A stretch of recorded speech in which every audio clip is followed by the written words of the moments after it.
March 2018 CE, Houston Fire Department.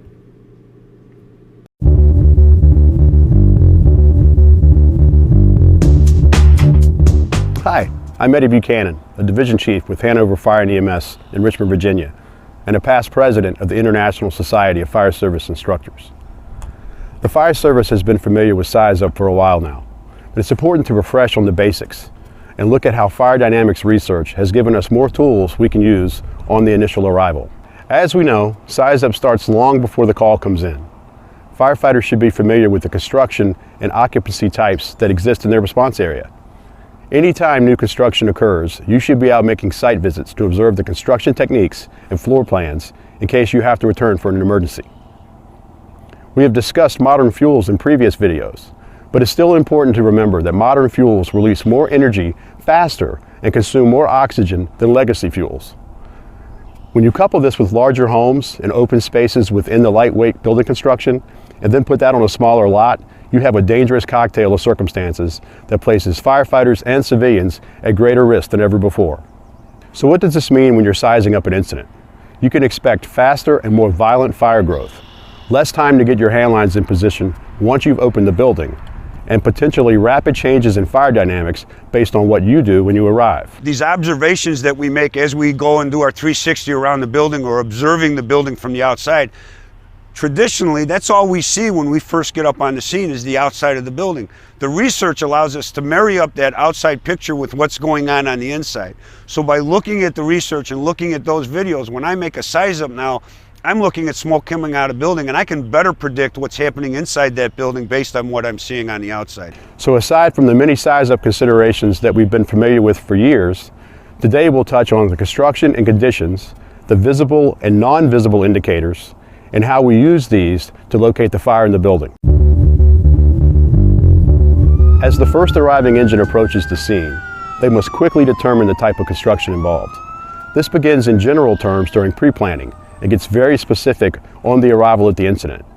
Remember that buildings constructed during the legacy periods are typically renovated and loaded with modern fuels. In the fire service, we're used to the what have I got and where is it going thought process during size up. We essentially conduct a visual inspection of the building and the current conditions within the building to develop the appropriate action plan to control that situation. But the research has taught us that there are more considerations that are essential to firefighter safety, victim survivability, and tactical efficiency. Tactical considerations for size up are what have I got, where is it going, and how do I stop it? The company officer must take these considerations into effect when making a tactical action plan. It's not a simple, let's go in the front door with the hand line. Now there's an actual plan in place based on these considerations. There are two sides of the fire triangle that we can impact, the air and the heat. While there's little we can do about the fuel in the structure, we can impact the heat through the application of water. And we can impact the air by limiting the oxygen to the fire until we have the opportunity to control the heat. With that in mind, we should observe the fire building for clues that will allow us to take advantage of how we can control that quickly. If you have smoke and fire showing, consider how is it showing? Are any of the vent openings unidirectional? This would indicate the fire is getting its air supply through another location. If you see a unidirectional vent on one side of the building, be on the lookout for an air inlet as you make your size up lap. You may have the opportunity to shut down the inlet side of the flow path as you make your lap, limiting the combustion air. If you have a large volume of fire showing, you may consider a rapid exterior attack on that fire, thus rapidly controlling the heat. So we ask a few more questions during the initial size up lap. What have I got, and how do I have it? And where is it going, and why? With vent-limited fires, we may have to work harder to understand what is happening in the fire building. So evaluating what we do not see can be equally as important. As we go, we're scanning for any signs of life, from a person standing in a window to more subtle signs of life, such as handprints in a window or the blinds in disarray. We are looking for areas within the structure where an occupant is most likely to survive. An occupant behind a closed door may find very survivable conditions, where an occupant unprotected from the flow path has little chance. As we complete our lap, we have established indicators as to what conditions might exist inside of the fire building. Aside from identifying any obvious rescues, we are working to locate where the fire is in the building. This may be obvious due to the venting fire, or we may not see obvious signs of fire at all. Because we know that fires can easily become vent limited in modern fuels, the thermal imager is a critical tool during size up. We use the thermal imager to help us identify what we cannot see during the initial evaluation of the building. The term "nothing showing" means nothing is an accurate statement in a modern fuel fire. Use the thermal imager to identify signs of a fire that might not be visible from the exterior of the building. If we don't have a clear location of the fire initially, look for signs of high pressure within the building. This will help guide you to where the initial water can do the most good. In the absence of pressure and heat, you may be dealing with an incipient fire, or a fire starved for oxygen so long that it has lost the heat necessary to support combustion. It's not uncommon for fire departments to respond to reports of a kitchen fire that's burned all day unnoticed, undiscovered, and prior to their arrival the fire self-extinguished due to the ventilation limited conditions in the fire compartment. As the size up starts to reveal a clearer picture of the incident commander begins consideration of where the fire is inside the building and what actions they'll take to control it. We use the information from our initial size up to determine our action plan. We are making an assessment of the potential occupants inside and assessing which legs of the fire triangle can be managed to reduce the release of energy inside the structure. It is based on this initial assessment that the remaining steps of the Slice RS concept are carried out. The initial incident commander should also conduct ongoing assessments as the operations proceed. Look for changes in the neutral planes and flow paths during the operations to ensure crews are not surprised while they're operating inside. As we learn more about size up in the modern fuel environment, we must develop an eye for indicators that warn us about the fire dynamics inside.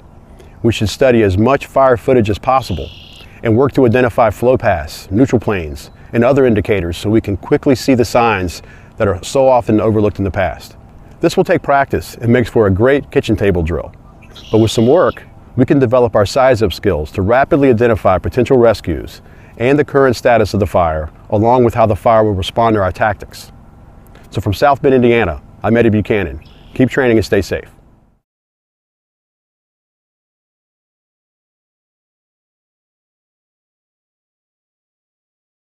Scott Eagle Attack Thermal Imager Training. Scott Eagle Attack.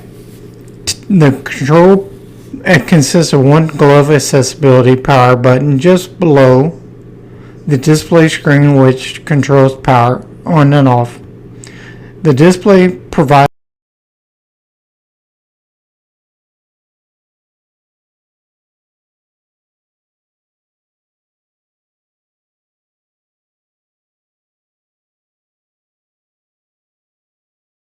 Thermal Imager. Thermal imaging cameras only show temperature differences between objects and not an optical image of the objects. Ventilation. TIC identifies the hottest areas and ventilation points. TIC also identifies heat currents or heat wave travel. TIC identifies construction features such as roof rafters and solid objects. Notice in the middle lower portion of this video, you notice a TIC image. To the left of it, you can see the building with smoke issuing from the building.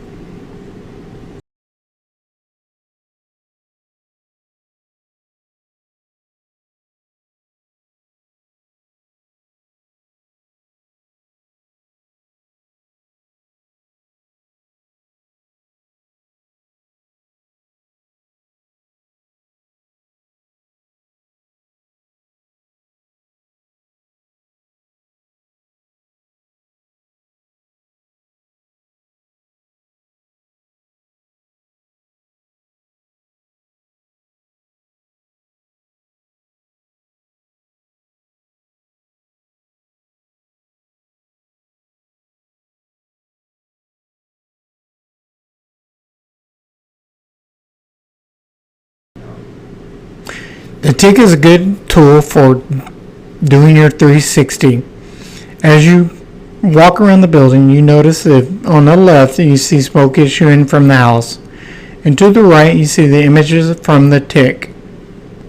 It's a good tool for locating the seat of the fire and extinguishing the fire.